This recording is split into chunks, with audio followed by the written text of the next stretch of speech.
philosophy of looking at what do we start with and how do we develop these methods. The second one is kind of approaching our starting point here with these students with simple, low-tech focus on agricultural craftsmanship. This is not how expensive a tool can you get, how big can you make it, but how well can we do this in a way that we can take pride in, even if it's just a very simple garden bed. And a big part of that is kind of reflecting that heart behind that quote from George Washington Carver as well, is when you can do the common things of life in an uncommon way, you'll command the attention of the world. And the inspirational thing about that is it's not about how much resources you have access to. It's about teaching the kids, no matter what they have access to be faithful with that in a way that can really pave the way for their success in the future. One of the things that we focus on utilizing are these demonstration training gardens that we call well-water gardens.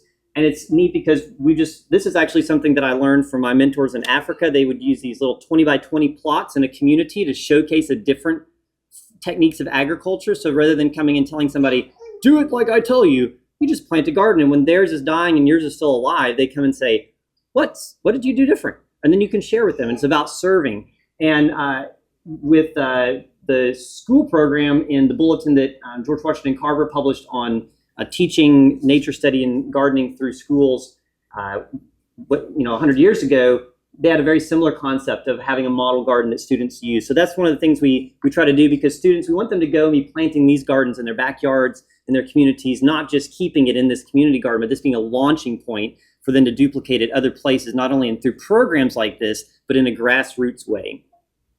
And then we've really been trying to inspire the students, not just with agriculture as a potential career or, from that kind of workforce development, but really, like I said earlier, helping them grasp that passion and that calling of the importance of agriculture. And like we've heard about from a lot of farmers, we don't do it for the money, right? It's important to make a profit, but we love it, right? It is a calling. It's an identity. It's something that we're serving, like the perpetuation of our culture, right? By growing food. And so we want them to catch that vision, not only just for the mission of it, but to be in a beautiful garden where they are enjoying it. And they're like, I would love to do this all the time, and that's kind of what we're looking for. And not just promoting it as kind of a career, but starting with that attraction of the lifestyle that hopefully will then be a pipeline for people that may go into a career with it.